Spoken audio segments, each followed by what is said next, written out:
There are no shortcuts to getting highly coveted press coverage for your brand, only smart cuts like the DIY PR project. Learn how to grow your brand's credibility with PR on a budget with me by your side. This program is your all-in-one membership with expert training, customizable templates, and a supportive community to cheer you on every step of the way. Join us and start growing your business with free publicity today. Sign up now at diy-pr.com.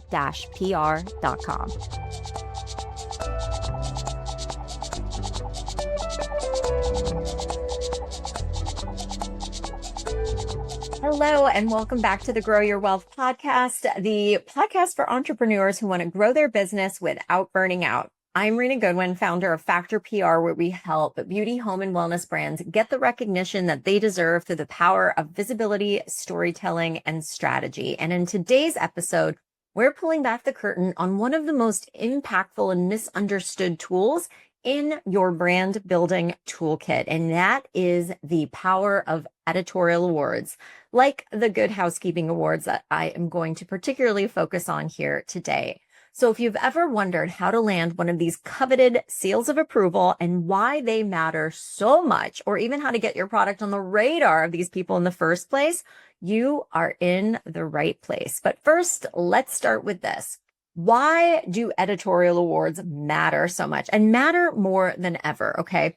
So in today's market, whether you're on a shelf or on TikTok or in someone's Instagram cart, trust is everything in order to be able to even get to that point. And while your story and reviews and product design and all of that helps build a case to build that know, like, and trust factor, imagine the credibility, right, that we get from third-party validation from a recognizable media outlet. I myself was just in an Ulta Beauty this morning. I got my nails done, and then I walked into Ulta to pick up some sunscreen. I really love Supergoop's sunscreen. And as I was in the stores perusing around, there were these little red emblems all over the store on the POS displays. So these are, of course, like, you know, where the beauty products and so forth are sort of set by brand. And these little red emblems indicated who were the Allure Beauty Best of Beauty Award winners.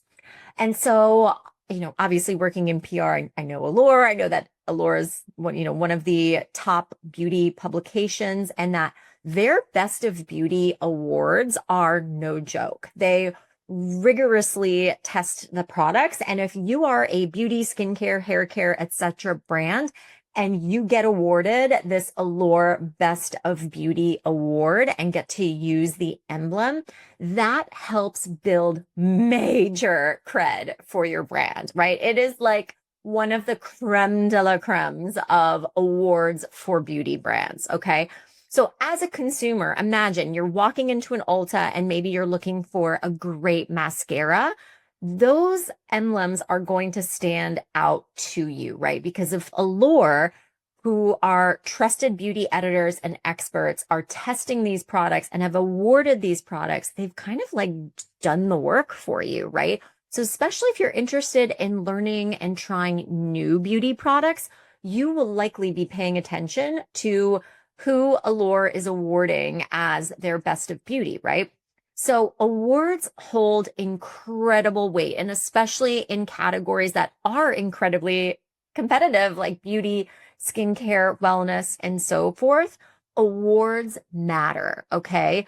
Because they're not just shiny logos to slap on your website or your packaging. They are actually what you could consider shortcuts to building trust and ultimately sales for your product, or even your service as well too, because they're proof that somebody other than you believes in your product and is willing to put their stamp of approval on your product as well. So they are such a powerful way to borrow the credibility of media brands that people already know, love, and trust.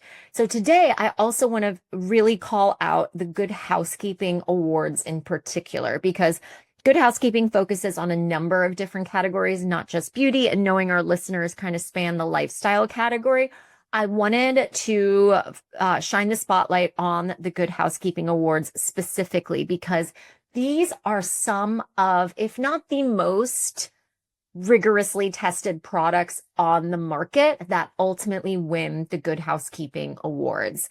I had this incredible opportunity to visit the Good Housekeeping Institute, and I'm telling you, my friends, they are doing God's work over there. So these are not just editors that are writing stories. They're in the laboratory testing these products, everything from vacuums to cleaning products to hand creams to hair dyes. I mean, you name it. It is absolutely incredible. And it's not just the testing that helps put the Good Housekeeping Awards on the map. It is the Good Housekeeping logo that puts these awards on the map because Good Housekeeping is one of the most enduring consumer media brands in American history. They have been around for more than 100 years. So arguably you can say they have seen it all. They see it all till this day. And that Good Housekeeping seal is one of the most widely recognized symbols of quality and reliability. So when Good Housekeeping says something is the best, buyers notice, retailers notice, and customers take action. So as a small business, especially winning that kind of recognition, it can be a monumental turning point. And that is exactly what happened with one of our clients, the T-Spot at Factor PR. So the T-Spot came to us with a goal of generating positive press coverage for the brand leading up to, during, and after the launch of its revolutionary new product, the Craft Cold Brew Filter. Okay. And the Craft Cold Brew Filter is a beautifully designed, thoughtfully engineered, really innovative at-home product that helps people cold brew loose leaf tea at home without the mess or hassle. So it's this really cool contraption that actually screws onto the top of a wide mouth mason jar. So you put the loose leaf into the mason jar, and then you can actually not just prepare, but also serve the tea directly from the mason jar, which is so, so cool. And in speaking with the CEO of the Boulder-based company who has been in this business for many, many years, okay, she came and I remember we had this sidebar conversation and said, Rena, I want to win a Good Housekeeping Award for this product. Yeah, we had just met. And, I obviously love it when our clients have big dreams, but she had arguably one of the biggest dreams for her product. And it was a great product, but that was quite a big goal for the very early days of our public relations engagement. Okay. But I thought that the product was sensational. I, even till this day, this was 2 years ago, still use the product all the time. It's fabulous. We went after it. Okay. And in full transparency, while we made it to the second round, we didn't win. So we had high hopes, but unfortunately, the first time we did not win. And you know what? That was okay because we learned from our, I'm not going to say missteps, but our approach and completely changed it for the second time. And that is what I want to share with you today, because actually not winning is kind of part of the process here as well, too, believe it or not, because when you don't win, we made some different moves to be able to really stand out the second time. So while we had to wait a full year to be able to apply again to the Good Housekeeping Kitchen Gear Coffee and Tea Awards, y'all, we won the second time. And we didn't just win for this product, we actually ended up winning for another product for the T-Spot as well. And so if you're wondering what changed, everything was positioning. So we told a clearer, sharper brand story for the T-Spot, and we highlighted innovation. So we underlined what made this product not just exceptional, but what made it stand above in a league of its own from potential competitors. And we got so razor focused on our positioning that we were able to articulate the innovation as the first of its kind. Okay. And if you're sitting here today and maybe you are another tea brand, for example, or a beauty brand, and you're thinking, well, the formula is not necessarily the first of its kind, or the packaging is not necessarily the first of its kind. We kind of thought the same as well too. And we actually went back and forth with our client a few times, like, can we say this? Can we say that? Until you obviously want to be accurate in your description. But as a takeaway, if you've got a product or a service or technology or something like that, and you are applying for an award, ask yourself, what do I have that no other product or service or brand has? Okay. And own it. If you are a member of our DIY PR project, in our very first module for our DIY PR masterclass, it's called Own Your Story to Share Your Story. And when you are going after something as an award, especially when there are a limited number of recipients to this award, you have got to get crystal clear on your brand story and what makes it so exemplary. Okay. So this also helps communicate category differentiation and ultimately consumer value. So get very, very clear on your positioning, because this can help take your product from great to game changing. And when you're going after something as special as a Good Housekeeping Award, lots of great products don't get the Good Housekeeping Award. What they want to see are game-changing products in the editor's eye. So positioning is absolutely the secret sauce and tip number one that I wanted to make sure to share with you today. Okay. So awards are not just won, they are positioned for. You can have the most amazing product in the world, but if you don't position it to align with what the judges are looking for, just innovation, relevance, user benefit in this case, it might not stand out enough. And that is what we learned the first time, was our difficulty with our initial pitch was standing out enough. It wasn't the quality of the product, it was the clarity of the pitch. That is the big takeaway here. So some questions to ask yourself is, why does this product exist? What problem does it solve better than anything else? What makes it truly different, not just better? Why should someone care right now about your product? And can I express this clearly in 1 to 2 sentences? Many of these awards purposely have word count limits on the award submissions. Okay. So get your pitch down, make it crystal clear, get it down very clear and concisely. Because again, when you're thinking about reading an award-winning spread in a magazine, they're not writing essays on the product. They're writing very clear descriptions about what makes this product so game-changing. So I want you to think that way. As we also talk about in the DIY PR project in Module 2, which is target audiences to target outlets, we discuss the absolute importance of reading the news before you pitch a particular outlet. So if you want to see more examples of award-winning products and how they're ultimately positioned, I highly recommend you look at past award winners as well too. So in this case, look at the old Good Housekeeping Award winners or the most recent ones. Go check out Allure's, Inc. 5000s, and so forth as well too. As we often say, success leaves clues. So go look for the clues and help make sure that your pitch or your award submission takes these considerations in mind as well. The second tip I want to share with you, and equally as important as the first tip, is building relationships with the decision makers at these publications. Okay. Now, this tip in and of itself is not going to get you an award. I've got great relationships with editors that I've submitted award submissions to, and we didn't get the award. Okay. The most important thing you need is a fantastic product. The second most important thing you need is clear, beautiful positioning.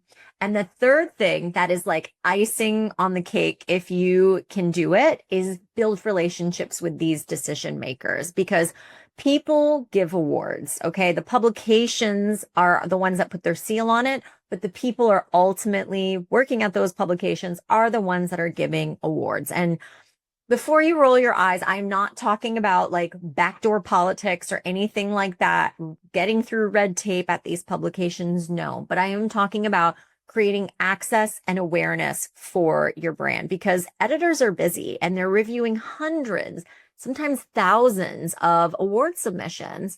And so if they already have some existing familiarity with your product, your service, or your brand, your product or service or your brand is most likely going to get a second look in the decision-making process. So that's why we started building relationships with these editorial teams before we ask for things like, award consideration and things like that. We didn't wait for award season to open. We reached out in advance. We pitched the brand for other opportunities that were just editorial, not even awards related. We shared other innovations. We asked thoughtful questions about what the brands were looking for. And so that can be a really, really big benefit to working with a PR agency or doing your own PR. We often talk about, relationships don't happen overnight. So it's really important to build these relationships on an ongoing basis long before you want to ask for something like an award or like a placement. Okay.